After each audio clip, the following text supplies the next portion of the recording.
Máis de 1.300 rapaces de Monteporreiro e de Barro carecen de pediatra. Os veciños xa non aguantan máis e asixan a Xunta de Galicia que repoña a praza que quedou libre o pasado 25 de maio pola xubilación dun facultativo. O problema é que por a prexubilación do pediatra pois entendíamos que non se iba a cubrir a plaza e de feito seguimos entendendo.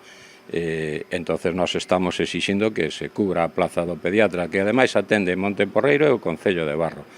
Este pediatra ahora mismo está atendendo do orden de 1.300 cativos entre Monteporreiro e Barro. Entonces, o que non podemos consentir é quedarnos sin este servicio. A Xunta de Galicia se anunciou que o servizo será reposto o 1 de xullo. Sen embargo, o portavoz da Asociación de Veciños de Monteporreiro non cree que sexa certo.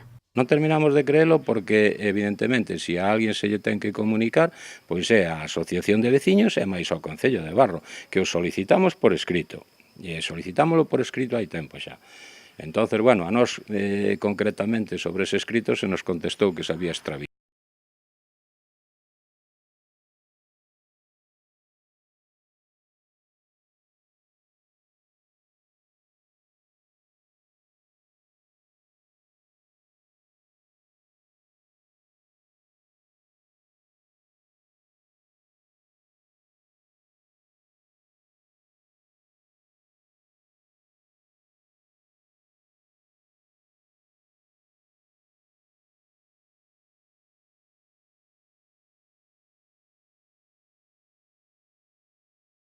Bueno, a nós concretamente sobre isto que se había extraviado.